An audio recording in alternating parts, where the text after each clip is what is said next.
this show rolling along here. Let's move on. Let's move on to Spain.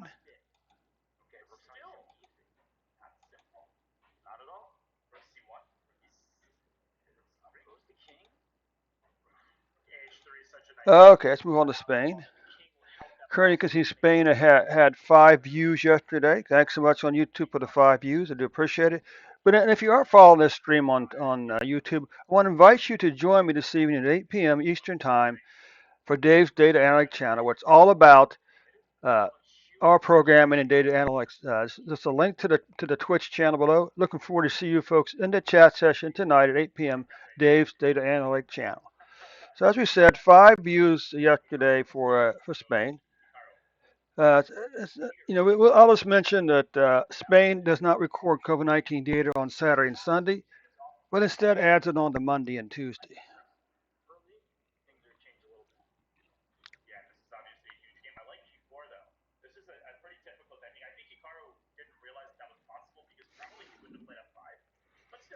So what you can see here, Spain is at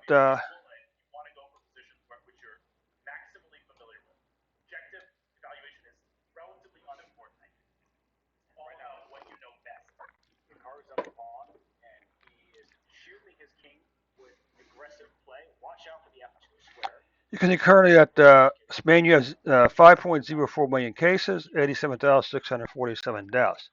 And once again, if you look at cases by year for Spain, you can see your 2021 cases have passed 2020 cases.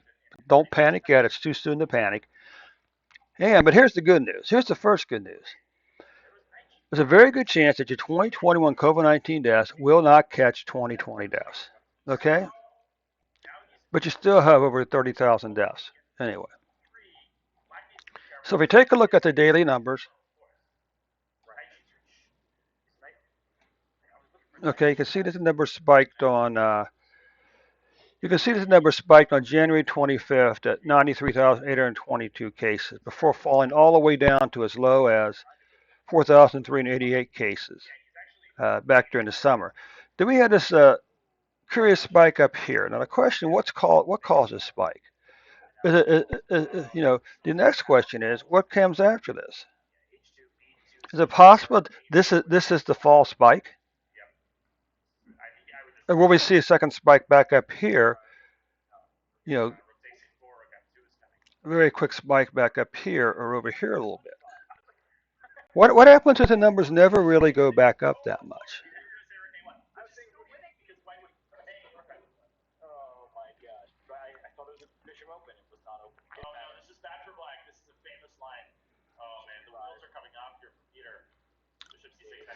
So on January 25th, Spain, your cases spiked at 93,822 before falling all the way back down here to 4,227 on June the 9th. And then spiking back up again on July the 19th at 61,628. And finally back on November the 11th, falling back down to 4,286 with an average of 4,522.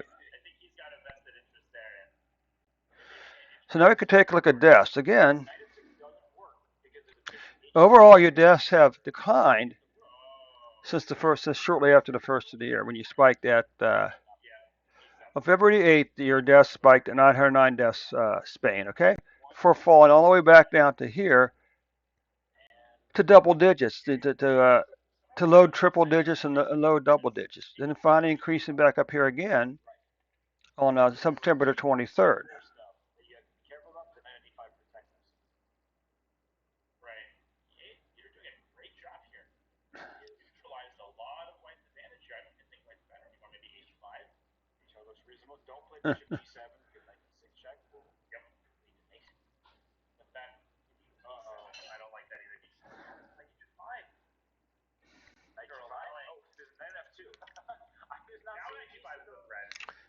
And then again, the deaths spiked back here on August the 23rd at 201 deaths before finishing up on October 11th or November the 11th at 30 deaths, with an average number of deaths of 38.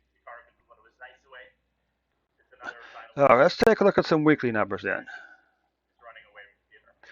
You had this long declining pattern here Downward cases were under 60,000 per week, followed by a 3 week spike here and another declining pattern down into here, down below 25,000 for a week. Okay. What about deaths?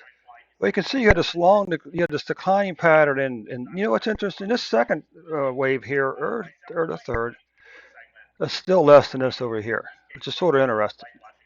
Nonetheless, you had a declining pattern in cases, deaths all the way over to July. Then in July, you saw an increase with the weekly deaths spiking around, say, 800 deaths before falling back down again. Now, what about monthly cases? Well, one, two, three. Right now, you're riding a 3 month decline in COVID 19 cases, okay? A fairly lower trend over here also. What about COVID 19 deaths? Well, you had a 1, 2, 3, 4, 5 month in a row decline here, followed by uh, a 1 month increase, and finally a 1, 2 month decline. Okay? Okay, Brazil, that takes care of, or Spain, that takes care of your numbers for today.